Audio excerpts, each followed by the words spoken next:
Fala, turma! Sejam muito bem-vindos ao Pode Sonhar, o podcast que é a casa do empreendedorismo jovem brasileiro. Lembrando que o Pode Sonhar vai também ao ar todas as terças-feiras, às 23h30, no canal Empreender do Grupo Bandeirantes.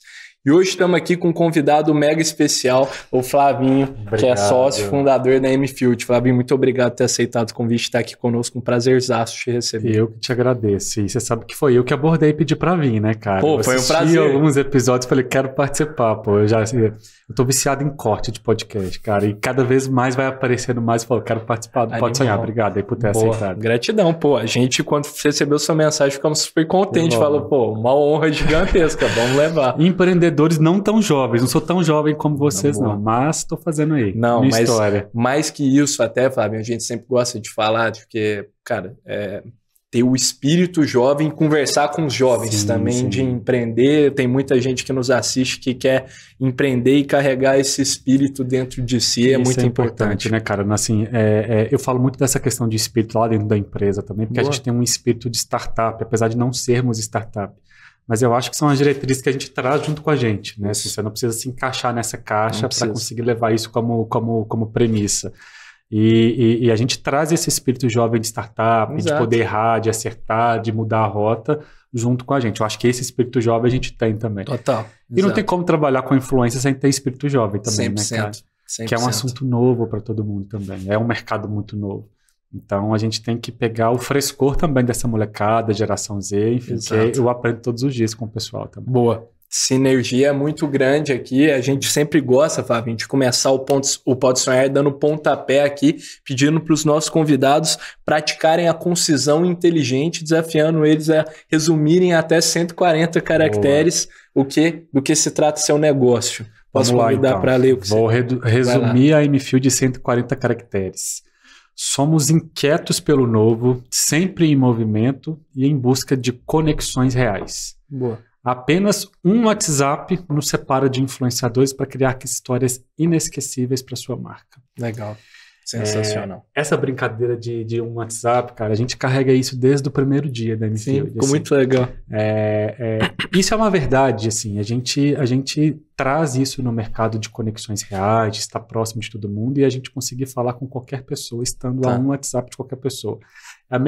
É um pouco daquela teoria que você está a 6 graus... 6 apertos de mão. Exatamente, de qualquer pessoa. Na M-Field você está a um WhatsApp de qualquer pessoa ali. Que nada mais é verdade do que fazer a influência virar conexão, né? Assim, não existe influência sem conexão e sem troca de relacionamento de uma pessoa com a outra, de uma pessoa com a sua audiência, enfim. Então a gente traz isso aí como verdade. Legal, muito bacana. E eu acho que, cara, essa descrição ficou genial por causa da proximidade que isso tem mesmo no marketing de influência, o quanto é importante buscar gerar essa conexão. Então isso transpareceu também de maneira muito brilhante. E eu queria entender, Flavinho, para quem está nos ouvindo, não sabe muito como funciona marketing de influência, queria que você explicasse como que é fazer o meio de campo que vocês fazem entre marcas e os criadores de conteúdo. Como é que isso funciona? Você está muito brifado do meio de campo aí, hein? Bom, porque M-Field é de midfield. De midfield. De midfield, que basicamente é o que a gente faz. Assim, muito boa. A sua explicação é muito clara do que é a nossa responsabilidade mesmo. Eu tenho essa missão, Miguel, assim, de tentar desmistificar também o marketing de influência, descomplicar, né? Assim, o brasileiro, todo mundo acha que entende de marketing, né? Assim, e, na verdade, o marketing do brasileiro é muito bom. É um pouco daqueles memes de qualquer lugar no país o cara consegue viver a partir de boas ideias. Mas isso é muito interessante pelo lado criativo, mas é muito perigoso pelo lado da profissionalização da influência, né? Todo mundo acha que pode ser influenciador, todo mundo acha que consegue trabalhar com isso, ou acha que é muito fácil fazer uma boa curadoria de conteúdo, uma boa curadoria de perfis. E é um trampo, assim. Hoje lá no escritório a gente tem 60 pessoas que são especialistas em fazer isso. 60 influenciadores? Não, 60 colaboradores que criam as estratégias para marcas. Legal, entendi. Lá na M-Field a gente optou em não ter casting de influenciadores. O meu cliente é o anunciante, é a marca. Nesse formato a gente entende que a gente consegue democratizar um pouco mais a influência, porque eu consigo entregar para o meu cliente o melhor nome, e não o nome que eu vendo. Né, assim. E o que a gente praticamente acredita é que o futuro da comunicação é o conteúdo. Então, quando a gente não vende influenciador, a gente vende conteúdo, a gente quebra algumas barreiras. Eu não tenho que te forçar a comprar um influenciador, eu estou te forçando a comprar um conteúdo. Tá. Seja lá quem for o personagem que conta essa história, que conta esse conteúdo. Tá. Então, o nosso trabalho aí nesse meio de campo é basicamente pegar a dor do cliente, pegar a demanda do que ele precisa. Olha, preciso vender mais, levar pessoas para o meu site, preciso só reforço de branding, dele, né? Awareness que seja. A gente pega a dor desse cliente e entende qual história que responde a essa dor. Tá. O que a gente consegue contar de narrativa nas redes sociais, no ambiente digital, que consegue resolver essa dor. A partir dessa história pré-formatada ou dessa estratégia pré-criada, a gente entende quem que é o personagem que conta melhor aquela história. Aí que entra o influenciador. Entendi. Né? O processo é um pouco inverso do que o mercado faz. Assim. Tem muita gente que primeiro escolhe o influenciador, depois entende o que ele vai falar. Isso. Que não está errado também não, tá, cara? Assim, não é um julgamento de certo e errado. A gente acredita em outra metodologia, pensando que o futuro da comunicação é o conteúdo. Né? Então, quando você pensa o conteúdo como protagonista, você consegue colocar o peso na narrativa que vai resolver a sua dor ou que vai aproximar. Volta na conexão que você falou. Exato. Né? Assim, hoje a gente se aproxima de conteúdo e não das pessoas. Eu até particularmente acredito que num futuro muito próximo nas redes sociais a gente vai começar a seguir conteúdo e não influenciador. Olha, o TikTok ele já vem pouco com esse método disso, né? Assim, eu particularmente você não consome o conteúdo na aba de seguindo, no For You, além do TikTok. Você consome na de conteúdos. Muitos conteúdos que eu sigo, engajo, compartilho no TikTok, eu nem sei quem é o criador. Obviamente, depois você vai começando a acostumar com o rosto da pessoa, vai sabendo quem é. Mas você viraliza muito conteúdo de pessoas que você nem segue ali. Porque o TikTok consegue te entregar um conteúdo de acordo com o seu perfil. E eu entendo que a partir de agora a gente vai começar a seguir conteúdos, hábitos de conteúdos que a gente gosta, e não pessoas. Isso é legal. Então isso talvez acaba cada vez mais provando a nossa tese de pensar a narrativa da influência a partir da história e não do influenciador. E isso é bacana porque dá para vocês a possibilidade de segmentar com muito mais liberdade, porque vocês têm um mar de influenciadores disponíveis e falar quem é o melhor, o mais adequado para contar essa narrativa para essa marca. Então você vai na especificidade da especificidade ali, que, quem que é o público desse influenciador, com quem a gente vai poder alcançar contando essa história. Exato. Né? Então é muito bacana. Esse é o nosso papel, assim, o meio de campo de entender a dor da marca, achar o melhor conteúdo e achar o melhor influenciador. Assim. Total. A MField hoje entra numa vertente de ser uma empresa de conteúdo com influenciadores, não uma empresa de influenciadores. De conteúdo com influenciadores. Isso. Legal. Te respondi? Sensacional, muito bom, muito bacana esse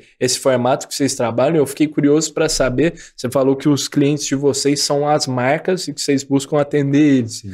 E aí, como que se dá essa relação? Vocês sugerem, você falou que tem uma equipe grande de pessoas que criam essas histórias juntos. Como vocês buscam sugerir essas histórias para as marcas procuram vocês, como que se dá esse caminho? Sim. Tem os dois cenários. Tem os dois. Assim, tem a marca, que já é meu cliente fixo, que tem as suas demandas a serem cumpridas de always on. Né? Dia dos Pais, São João, Black Friday, enfim. Então, esse briefing vai chegar para que a gente consiga criar alguma história para aquela situação, tá bom, com base no objetivo. Então, se é Black Friday, eu preciso vender os meus produtos e como que a gente vai engajar essa comunidade, essa audiência a partir dos influenciadores. É uma demanda que chega. Mas a gente gosta de ser o provocativo também, de ações do real time do que acontece na internet. Né? A gente chama isso internamente de M-Trends lá.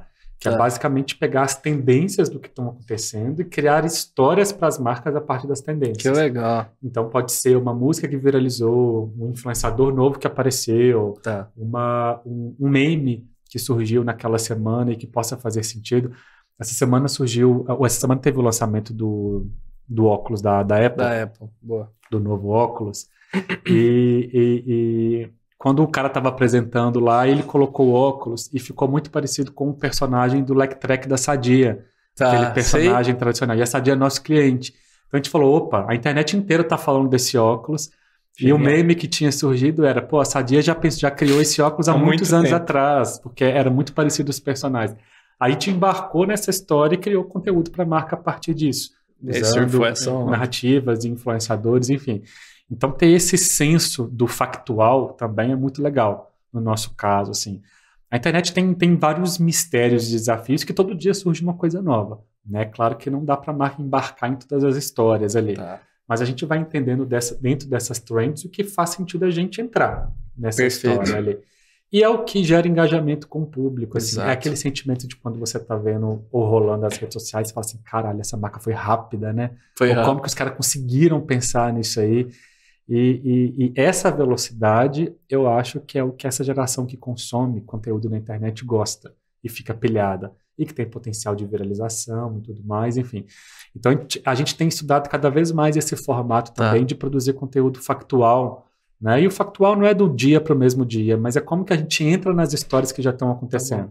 Não necessariamente só criando campanhas de always on. Interessante, legal, muito bacana, porque isso compõe toda uma estratégia de comunicação do influenciador e no formato que a audiência também quer consumir, né? E estratégia de comunicação para marca. Assim, as marcas, o tempo inteiro, elas precisam de produzir conteúdo. O tempo todo. Né? E não dá para a marca ficar produzindo conteúdo só de vitrine. Meu produto é esse, entra no meu site, ou o meu produto resolve isso, enfim. Eu sigo algumas páginas de marketplace de esporte, esses grandes marketplaces de esporte. Os caras conseguiram entender que não adiantava ele anunciar todo dia um tênis por R$599. Cara, só beleza. Vitrine, Não é vitrine. Se eu quiser vitrine, eu vou no seu e-commerce ali para comprar. Também precisa disso, para motivar o cara a colocar no carrinho de compras. Mas eles conseguiram entender que eles precisam de produzir conteúdo. Então, onde usar esse tênis. Dicas de entreter também. Você precisa de entreter. Legal. Rede social é entretenimento, cara. E eu acho que cada vez mais a gente tem que talvez tirar um pouco do peso da seriedade das redes sociais, porque a gente está ali para se divertir. Sim. Né? Assim, tem histórico de pessoas que passam 4, 5 horas por dia navegando pelas redes, cara. Sim. E aquele momento é um pouco da válvula de escape, que você quer rir, você quer interagir, você quer brincar, você quer curtir um meme que está ali, você quer consumir um conteúdo sério, porque também tem conteúdo sério. Sim. Né? Assim, a gente acha que às vezes o TikTok é só para dancinha, mas tem muita gente que faz receita de almoço a partir de vídeos do TikTok. Sim. Tem muita gente que aprende assuntos de astronomia, aprende assuntos de tem muito natureza. conteúdo de valor extremo. Tem muito conteúdo rico ali, cortes de conteúdos incríveis. Então tem o lado do entretenimento, tem o lado do saber, do aprender ali, mas é tirar um pouco o peso de que, cara, meu Deus, as redes sociais. Não, cara, se divirta nas redes sociais. Isso é super importante. Também. Isso é muito legal. Isso é muito interessante porque aliar conteúdo de valor e também a resultados para as marcas é um grande desafio, mas que vocês na M-Field também, citando esse exemplo da Sadia genial, cara, isso é um baita exemplo que vocês conseguiram unir as duas coisas, como gerar resultado para marcas e ao mesmo tempo entreter pessoas. Isso é muito rico, né? E assim, obviamente é tudo calculado na medida do possível, mas é muito difícil você conseguir prever o que viraliza, o que vai gerar engajamento, né? Assim, a gente consegue prever o que vai ser uma boa história, mas é impossível você criar uma campanha com potencial viral. Não existe essa fórmula. A gente consegue ver conteúdos virais extremamente bestas no bom sentido, que viralizam, e conteúdos que foram pensados para ser virais e que não engajam. E a graça da internet, eu acho que é essa. É um tipo de comunicação que você está falando de uma comunicação de humano para humano ali, né? E a reação do ser humano, ela é variável de dia para dia. Pode ter dia que você vai ver aquele meme e você vai morrer de rir, pode ter dia que você vai ver aquele meme numa correria ou no trânsito ou em qualquer lugar que você não vai achar graça nenhuma. E eu acho que esse é o desafio da gente como indústria. Como que a gente consegue o tempo inteiro encontrar o que pode ter potencial de engajamento e potencial viral ali. Isso é muito bacana porque tem que estar, como a gente volta lá no início, né, Fábio? Próximo dos consumidores, próximo da audiência, que é quem gosta daquele conteúdo, o que são os formatos que eles gostam, que eles consomem, o que eles esperam desse influenciador, né? Que tipo de narrativas. É esse tipo de narrativa humanizada que faz a internet e a rede social no Brasil ser tão bem vista. Assim. O brasileiro ele tem essa natureza de ser curioso, demais, de querer saber da vida, de querer acompanhar. Uma fofoquinha. Sim, todo mundo tem, todo mundo quer ver o que o outro está fazendo. A influência nasceu disso, da indicação. Né? Eu estou num restaurante, eu estou num hotel, enfim, e as pessoas querem ver o que você está consumindo, porque se eu tenho um hábito de consumo parecido com o seu, me interessa conhecer um pouco mais sobre aquilo.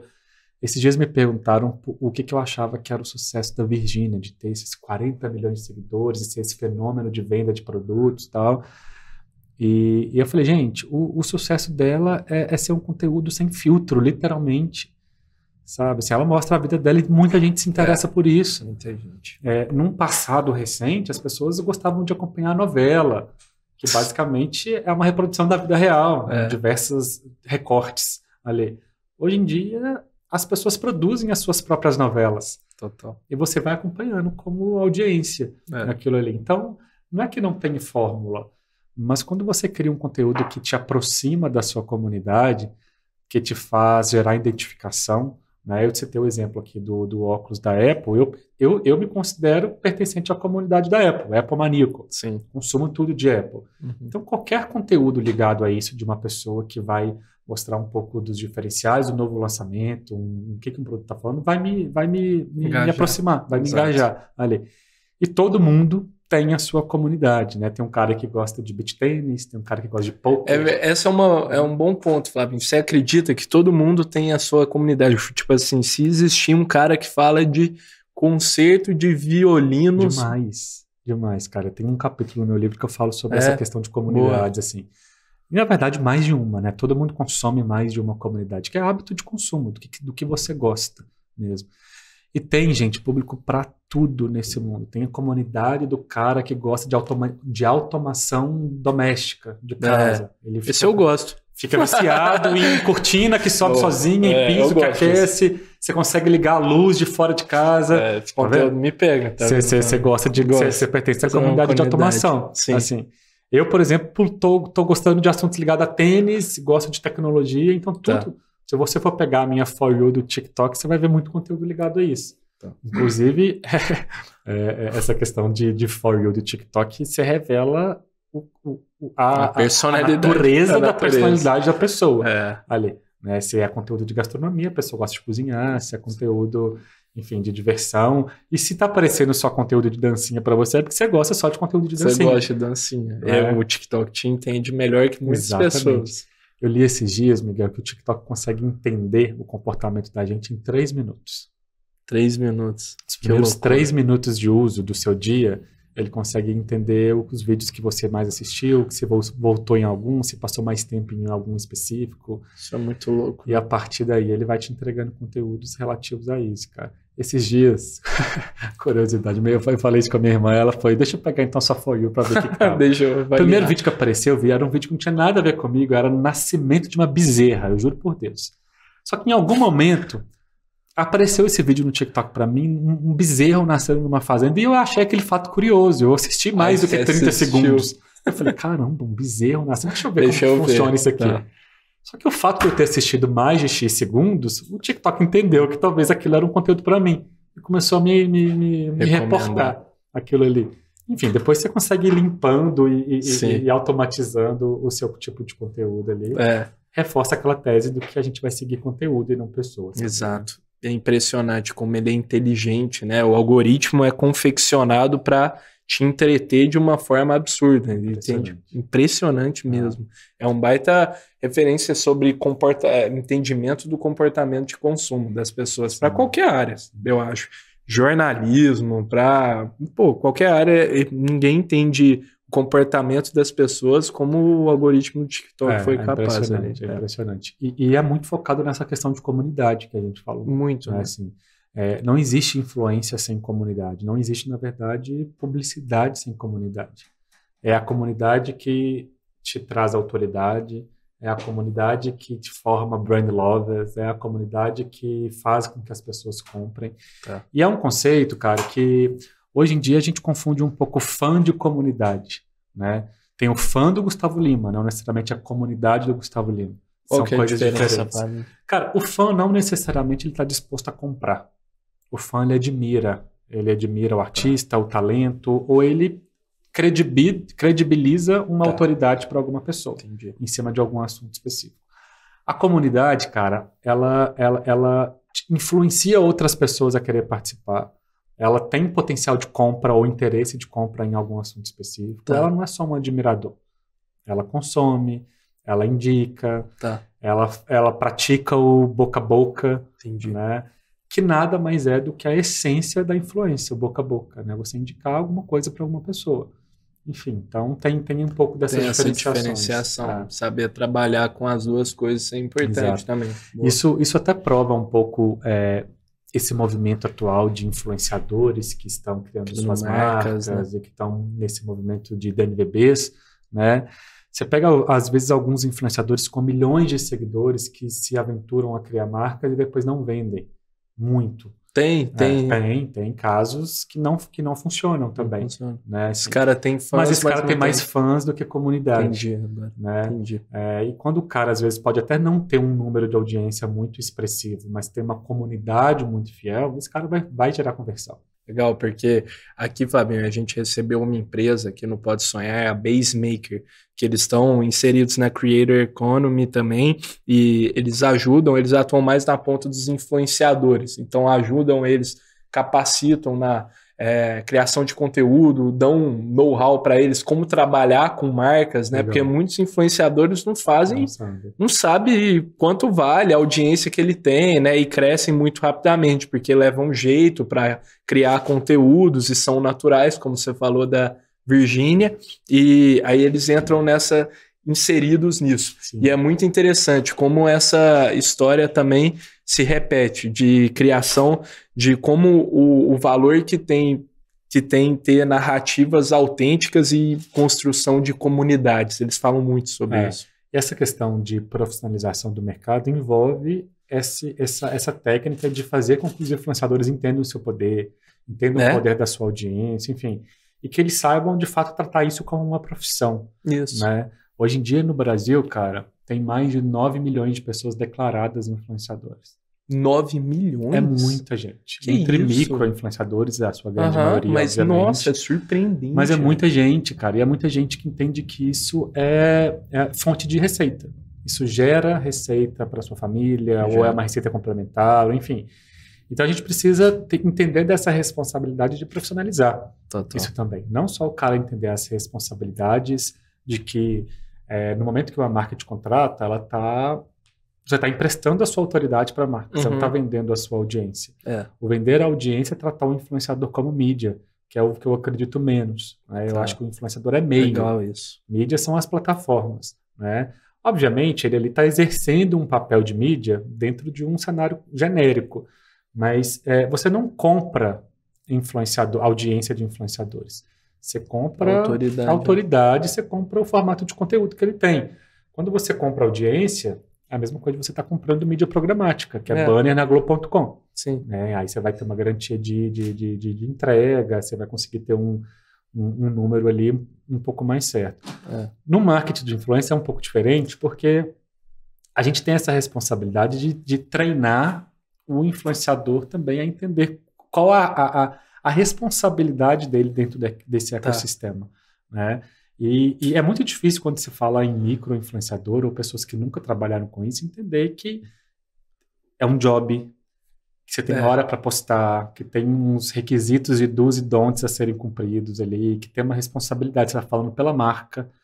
Então, o meu trabalho como parte da indústria, como líder de uma operação de marketing de influência hoje, é conseguir mostrar não só para o anunciante que ele está trabalhando com pessoas, e quando você trabalha com pessoas, podem acontecer inúmeras coisas. Né? Assim, hoje lá no escritório a gente tem um produto que chama Raio-X, que a gente puxa a capivara do cara ali por muitos anos, meses e históricos de campanhas. Só que, cara, beleza, até hoje eu puxei o seu Raio-X. Amanhã você pode fazer alguma coisa. É um risco calculado, obviamente. E iguais a esses riscos, tem inúmeras questões. Às vezes o cara pode postar um conteúdo que pode não fazer sentido com as premissas da marca. Às vezes ele pode responder alguém de uma forma diferente. E o influenciador, o lado do criador de conteúdo, ele tem que entender que é a responsabilidade dele também. Todo mundo quer ser influenciador. Né? É a profissão do momento. Assim. Eu vi esses dias uma pesquisa em escola que as pessoas querem ser mais influenciador do que médico, advogado, professor, enfim.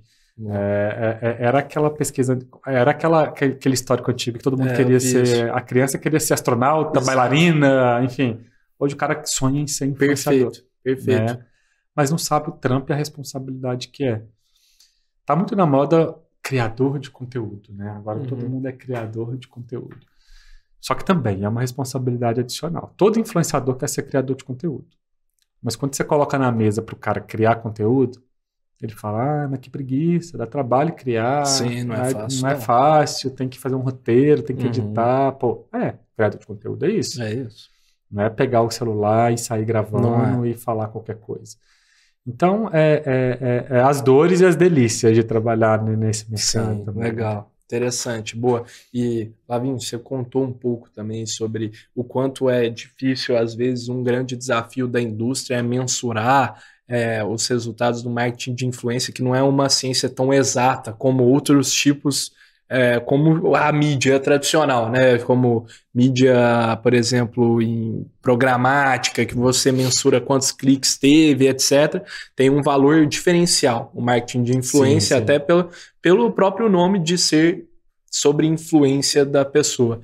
E eu queria que você contasse, talvez, algum case sobre qual que é o ROI, o retorno sobre investimento que o marketing de influência pode gerar. A gente recebeu aqui no Pode Sonhar o João, que é uma empresa de marketing esportivo. Trabalhou no São Paulo por um bom tempo e ele fala um pouco sobre qual que é o ROI de investir no futebol, sabe? Que é muito rentável para as marcas. Eu queria te passar essa pergunta também, você que é um cara inserido na indústria, conhece muito. Qual que é o potencial ROI, o retorno sobre investimento em marketing de influência? Eu até acho, cara, que essa questão de metrificação da influência, ela acaba sendo até mais assertiva do que em outros canais. Tá. Assim. Claro que quando a gente fala de programática, a gente está falando de mídia digital, então também é metrificado, né? Mas tem um formato de mídia offline hoje em dia que é impossível você mensurar. Né? Pois assim, quantas pessoas passaram em frente a um painel de mídia na Paulista. Ali. Cara, e pode até ter um número X calculado a partir de alguma base histórica, mas é mais difícil do que esse número. É quantas pessoas passaram, viram, engajaram, elas deveriam ver aquela mensagem ou não. Se é uma campanha do Dia dos Pais e aquilo não me interessa, eu passei, vi, mas aquilo não me interessou. Né? Então eu acho que o digital permite que você metrifique de ponta a ponta, tanto o pré quanto o pós-campanha. Essa questão do ROI tem inúmeras variáveis. Né? Hoje a gente até trabalha com uma conversão dentro da Mfield que é bem acima do que o mercado entende como uma boa conversão. E eu acho que esse resultado positivo, ele se torna assertivo no momento que a gente entende aquela metodologia de pensar o conteúdo certo e o influenciador certo. Sim, total. O mercado tem uma média aí de 3, 4% de conversão e engajamento em cima de campanhas. A gente já teve campanhas lá com 8, 9% de engajamento. Só. É um número quase 3 vezes maior do que o mercado entende ser um bom número de conversão. Sensacional. Assim, e eu entendo que essa boa conversão é resultado da boa história para a comunidade certa com o influenciador certo ali. Agora, o ROI é quase impossível de você mensurar isso aí. O que eu consigo garantir é um retorno muito mais assertivo do que outros tipos de comunicação, porque você consegue mensurar. Não é que dá mais certo ou menos certo, é porque você consegue mensurar. Né? Pode ser que o panfleto na cidade do interior dê mais certo do que o marketing de influência. Mas é como você mensura aquilo ali. Pode ser que o carro de som da cidade do interior dê mais certo que o marketing de influência. Mas como que você mensura? Quem ouviu aquele som, quem ouviu, absorveu e foi na loja. Fez uma ação a partir daquilo. Ou converteu, fez uma ação, comprou alguma coisa a partir daquilo ali. Então, o ROI da influência, mais do que ser otimista ou ser positivo, ele é possível de ser mensurado. Né? E a vantagem de trabalhar com tecnologia humanizada é que você usa a tecnologia até a página 2, mas depois você coloca o toque humano para conseguir entender se aquilo dá certo. Porque também tem a questão de não ficar analisando só números de métricas de vaidade. Né? E a influência tem muito disso também. De likes, de comentários e tudo mais. E como que a gente consegue fazer esse trabalho humanizado? É entender se aquele número é qualificado para aquele cliente. Você pode ter uma campanha com... A gente já teve esse histórico. Uma vez a gente estava fazendo uma campanha com um galã global. E o histórico de comentários dele eram 10, 15 mil comentários por postagem. Teoricamente, um excelente número ali, a nível de engajamento. Só que quando você desce, tirando um pouco a tecnologia e dados e vai entender a qualificação daqueles comentários, você consegue entender o que de fato pode ser um ROI positivo para aquela taxa de engajamento. Os comentários estão falando lindo, bonito, te adoro, tal. Cara, naquele contexto publicitário, esse comentário não vale nada. Sentido. Não faz o menor sentido para mim. Não gera identificação, não gera aproximação. Então a gente consegue, a partir da tecnologia, humanizar esses dados para entender qual que é o grau de relevância daquele número. Interessante. Assim, se você está só elogiando, ou se você está falando que o cabelo da mulher é bonito, mas não é uma campanha de cabelo, aquele comentário para mim não é válido. Não é válido. Se ela está fazendo uma campanha de gastronomia e eu elogiei o cabelo dela, aquilo para mim não fez sentido. Boa. Então tem algumas variáveis nesse ROI, mas eu acho que a grande vantagem é de fato conseguir mensurar o ROI. Que já é um passo muito na frente de outros canais, de outros meios, né, ali, de campanhas. Legal. Isso é muito interessante, porque às vezes as pessoas ficam presas aos números, a essas métricas de vaidade, ainda mais que ainda tem muito a ser profissionalizado, né, no meio de influência, etc. Sim.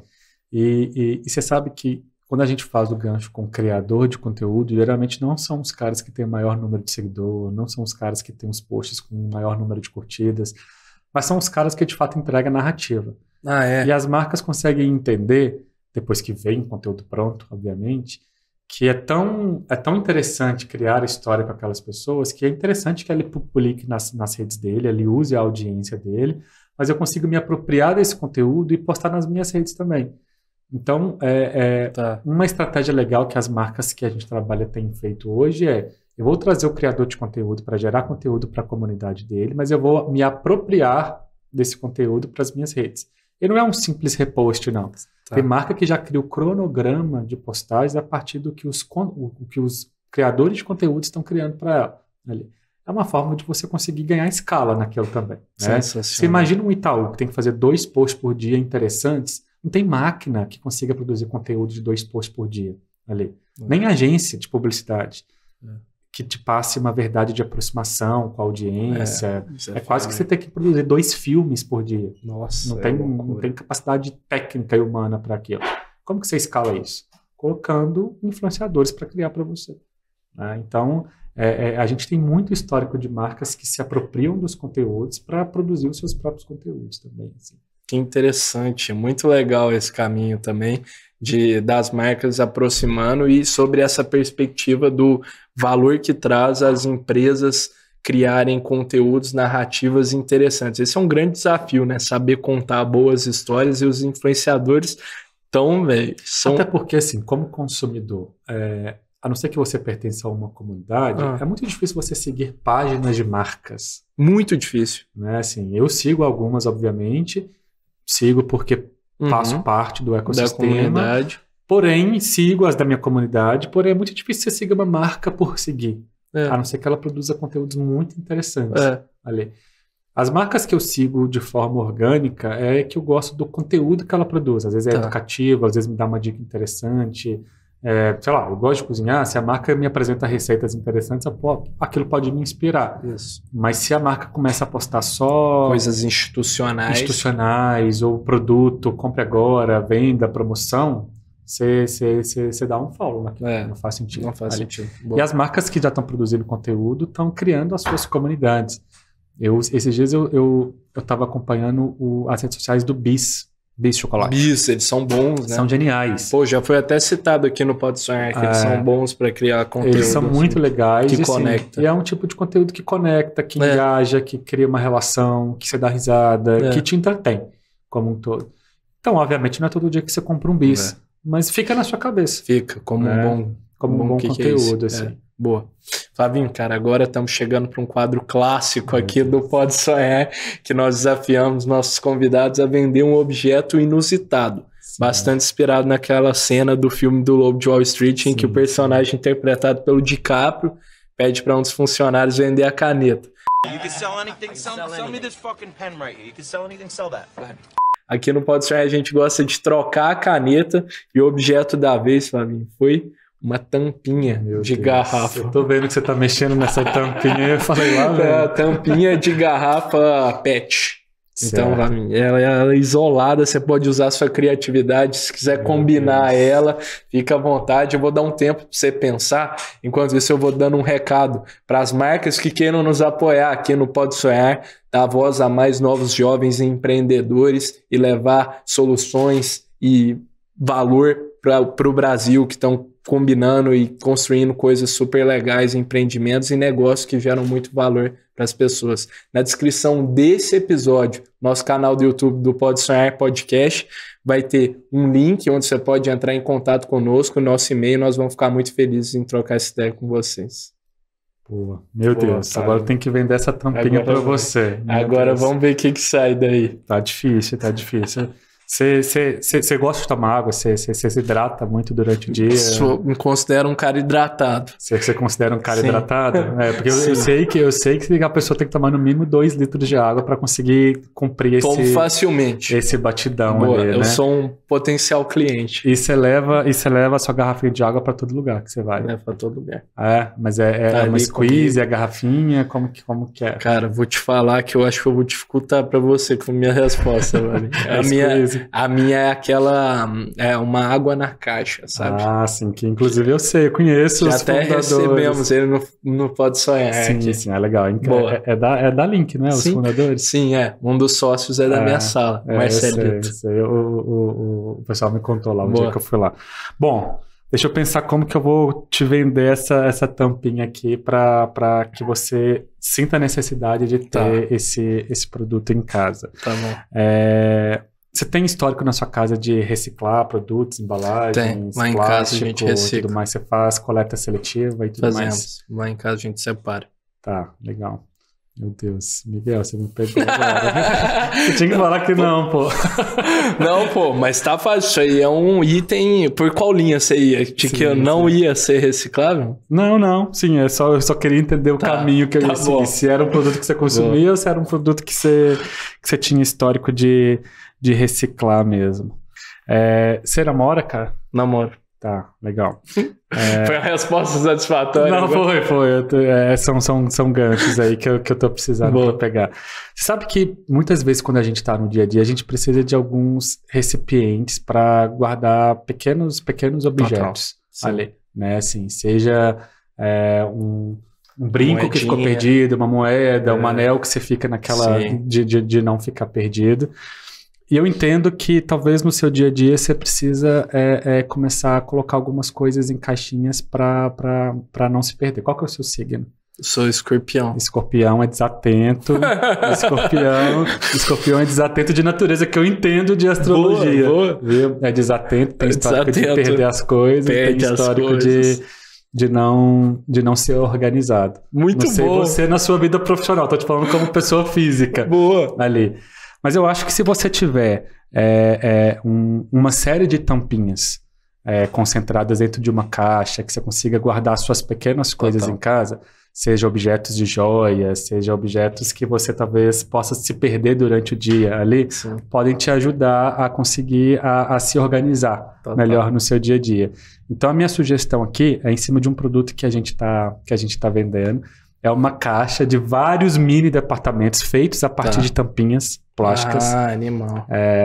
Que a gente aproveita para reciclar a partir do que as pessoas não aproveitam, são objetos que as pessoas não aproveitam. Descartados, né? São descartáveis, enfim. Muitas vezes você dá muito mais valor para a garrafa do que para a tampinha em si no momento de reciclar.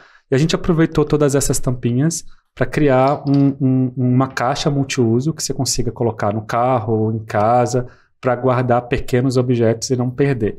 Então, entendendo um pouco da sua necessidade de ser uma pessoa que precisa concentrar todos os seus pequenos objetos em um só lugar, eu acho que pode ser interessante você adquirir esse box aí de pequenos espaços para guardar suas coisas. Muito bom, vou ter que levar, Flavinho. Porra, mandou bem demais. Falei o preço, mas você vai ter que comprar isso aí. Mandou bem demais, isso tem muito valor para mim. Vou te falar por quê. Porque isso tem tudo a ver com o assunto que a gente está falando também. Uma das formatos de marketing que antes era usado muito no trânsito, assim, na ocasião de consumo trânsito, era o de lixinhos de carro com marcas, né?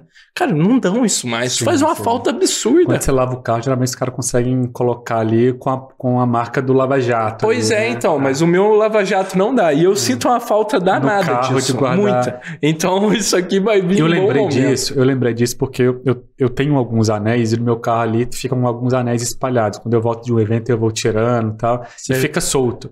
Se tem uma caixinha pequena ali, eu consigo guardar algumas coisas e vai deixando, assim. Boa. Mas você sabe que uma boa técnica de venda, cara, é você conseguir... É aquela técnica que a gente chama do small yes, né? Assim, você ir tentando pegar pequenas respostas da pessoa e a partir daquilo você vai conseguindo absorver a resposta que você precisa. Muito bom. Então, é isso que o bom vendedor consegue absorver do cliente. O vendedor de carro faz isso muito bem em concessionário. Eles perguntam, qual que é o seu time? Pô, você tem histórico de praticar esporte? Então o porta-mala é grande. Então, ele nunca falaria que o porta-mala fosse grande se você não desse valor para um porta-mala grande.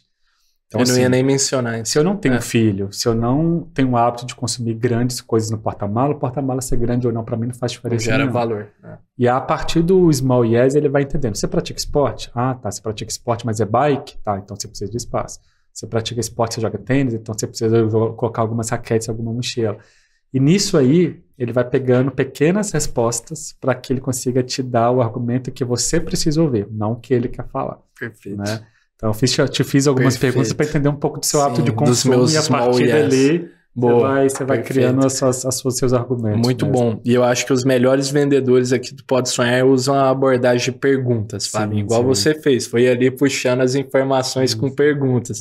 E a gente gosta de passar esse desafio para quem está nos ouvindo, Fábio. Então, se vocês acham que consegue vender essa tampinha de garrafa PET aqui melhor que o Flavinho, manda uma DM pra gente lá no Pode Sonhar PDC, nosso Instagram, que a gente vai ler a melhor resposta no episódio adiante. E a melhor história, então, pode ganhar um livro meu, pode ser? Oh, animal, sensacional. Vamos convidar o pessoal para mandar aí as suas vendas de garrafinhas PET, se tiver histórias boas, a gente... E era isso que eu ia falar também, Flavinho, porque, cara, é impressionante sobre como todo empreendedor é um vendedor, e eu acho que os influenciadores sabem também vender de uma maneira brilhante, do conceito amplo de vender, não só fazer uma transação financeira, mas sim de contar boas histórias, cativar pessoas, venderem a própria autoridade, a própria imagem, o próprio entretenimento de uma maneira muito inteligente. E eu imagino que você explica muito disso no seu livro, né, Fabinho? Acabei de ser presenteado também, turma.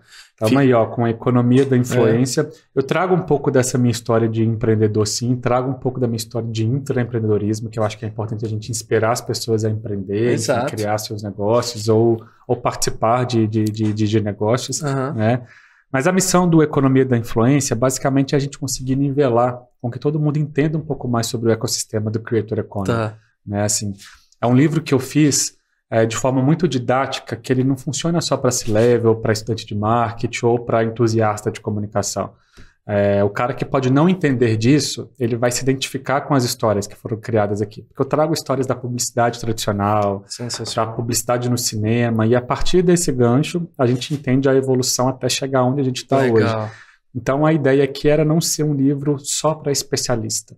É embarcar nas histórias e a partir das histórias você entender o conceito da economia da influência mesmo. Muito legal. Boa. Fica o convite aí para a turma conhecer. Fica o convite para conhecer a economia da influência e, enfim, quero que você leia e depois me dê o feedback. Lógico, pode deixar, com certeza. E, Flavinho, cara, a gente sempre gosta também, estamos caminhando já para o finalzinho do nosso episódio, o papo é bom, passa voando. Rápido, e aí eu queria que você contasse, cara, onde você sonha em chegar no horizonte de tempo que você quiser estabelecer, com a M-Field ou como Flavinho também, como empreendedor, vida pessoal. No horizonte de tempo, então, que você quiser estabelecer, 2, 5, 10 anos, você que manda. Sabe que essa pergunta me faz muito, Miguel? E assim, dentro do mercado da influência, cara, eu fecho o livro contando as 15 bilhões de razões para você investir em marketing de influência. E justamente 15 bilhões porque são infinitas. Né? A gente não sabe qual é o futuro da influência daqui a um ano. se vai surgir uma rede social nova, Não dá pra se saber, vai acabar, se vai ter uma política mais séria de como produzir conteúdos associados às marcas, porque é tudo muito novo, né? A internet existe há 20 e poucos anos, do formato que a gente conhece, né? Hoje em dia, enfim, é muito mais, mas o formato que a gente conhece, a 2.0 assim, as redes sociais há 12, 13, né? O Instagram tem 12 anos de existência. Então é tudo muito recente para a gente prever a longo prazo. Eu acredito no Flávio que vai criar história no mercado de empreendedorismo como referência de conteúdo. Tá, assim. Legal. Essa é a minha projeção para 5, 10 anos. E como a gente constrói marcas com influenciadores e mobiliza comunidades. Então, a minha linha do tempo, meu timeline, é relativo a como a gente consegue criar histórias e fincar a bandeira dentro desses 2 territórios. Legal. Influenciadores como marcas e ser referência em autoridade em conteúdo, assim. Boa. Mas tem inúmeros projetos, cara, e tanto como empresa, como pessoa, que eu acredito que talvez traduzem um pouco disso que eu tô te contando aqui. Tá, boa. Sensacional. E, Fabinho, acho que um grande desafio, assim, que vocês fazem isso de maneira brilhante com as marcas, é o que vocês fazem diariamente, criar essas histórias que sejam engajantes e tal, para serem contadas. Que elementos você acha, na sua opinião, tem uma boa história, Fabinho? Porque existe dentro da M-Field um padrão de criação de histórias, dá para racionalizar e deixar esse negócio que é um pouco de arte, um pouco mais matemático? Não tem fórmula, mas tem elementos, assim. História tem que entreter, cara. Não existe história sem entretenimento, né? Assim, mesmo que seja uma história triste, ela precisa te entreter. E as redes sociais, elas cada vez mais, com esse formato de short videos, vão buscando esse entretenimento. Quando você está no ápice da história, assista a parte 2. Aí você vai ter que ir para o outro vídeo, né? Assim, isso é técnica de storytelling, né? Igual já teve a técnica da jornada do herói, é técnica de como que você entretém sem dividir a atenção do consumidor com outras coisas. É muito daquela política no skip, né? Assim, como que você produz conteúdos no skip.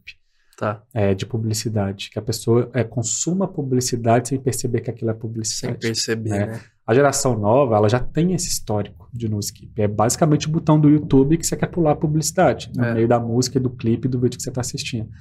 Mas se você consegue construir um branded content, um product placement dentro de algum vídeo, de forma a ficar muito orgânico e entreter esse público com a sua marca durante um conteúdo que ela tem interesse, eu acho que esse é o sucesso da boa história. É não parar o vídeo e falar assim, então, galera, olha, agora a gente está parando o Pode Sonhar aqui, agora é o momento de eu fazer uma publicidade sobre a economia da influência. Isso é o skip. O cara vai querer uma interrupção, né? É uma interrupção. Então, como a gente não interrompe falando do meu livro durante o nosso papo, de fato, a não parecer que aquilo é uma publicidade. Então, a fórmula para mim de uma boa história é como você entretém sem interromper as pessoas, que é basicamente essa cultura no skip, que é o nosso plano básico de como criar boas narrativas. Que bacana. Pô, eu tô vendo como consumidor também, a gente também tá criando muito conteúdo aqui, Fabinho, você tem acompanhado, mas como consumidor eu vejo as pessoas que usam muito bem o recurso do short form video. Sim. E, cara, isso tá sendo cada vez mais bem produzido. Tá virando, como você mencionou, quase um filme, cara. É um filme, cara. É um filme em segundos. É vídeo de até 60 segundos, muito bem produzido. Muito. E cada segundo ali pensado em entonação, em qual imagem vai aparecer, em qual ângulo vai ser filmado, com qual iluminação, com qual tipo, a fonte de legenda. Isso tá virando... Exatamente. Não dá para criar, pro Itaú criar 2 desses por dia. Não dá para fazer. Então você tem que se apoiar nos criadores de conteúdos que conseguem ganhar escala a partir disso. E tem o short video, que de fato é uma publicidade inteligente, né, com uma narrativa de entreter ali de forma rápida, que também é perigoso, né? Assim, você talvez minimiza demais a informação para ganhar velocidade. Sim. Olha, esses dias eu vi uma discussão do Felipe Neto julgando um pouco os short videos, porque o formato que ele conhece e que ele foi conhecido é o YouTube, que são vídeos longos, né, que você consegue contar uma história muito grande, assim. Mas não acho que seja um risco ao ponto de ser uma ameaça. É um risco de que a gente tem que se reaprender a produzir histórias. nessa vida corrida e a internet é muito dinâmica, ninguém tem paciência de assistir vídeo de 10, 15 minutos. Não. Mais, né? Mas, se é um vídeo muito interessante que te prende a atenção, você vai criando essas narrativas ali, sem interromper a pessoa, de fato que ela se entretenha, mas que consuma a informação também. Legal. Flavinho, cara, queria te agradecer Obrigado, demais. Cara, eu aprendi muito aqui. Cara. Tenho certeza que quem tá assistindo também. Obrigado demais. Nos episódios todos que eu acompanho. Vamos juntos. Valeu, Flavinho. cara. Obrigado, um abração. Cara. Valeu, gente. Turma, para você que assistiu até aqui, muito obrigado. Não se esqueça de curtir esse vídeo, se inscrever no nosso canal e, do mais importante, comentar aí pra gente o que você achou. Lembrando que o Pode Sonhar vai ao ar todas as terças-feiras no canal do YouTube do Pode Sonhar Podcast, em todos os streams de áudio, no canal do YouTube do Poder 360 e no canal Empreender do Grupo Bandeirantes. Fechou? Vejo vocês na próxima e tamo juntos. O Pode Sonhar é uma produção Doxa e Poder 360 para o Poder Empreendedor, uma editoria do jornal digital Poder 360. O Pode Sonhar tem o apoio do Sebrae,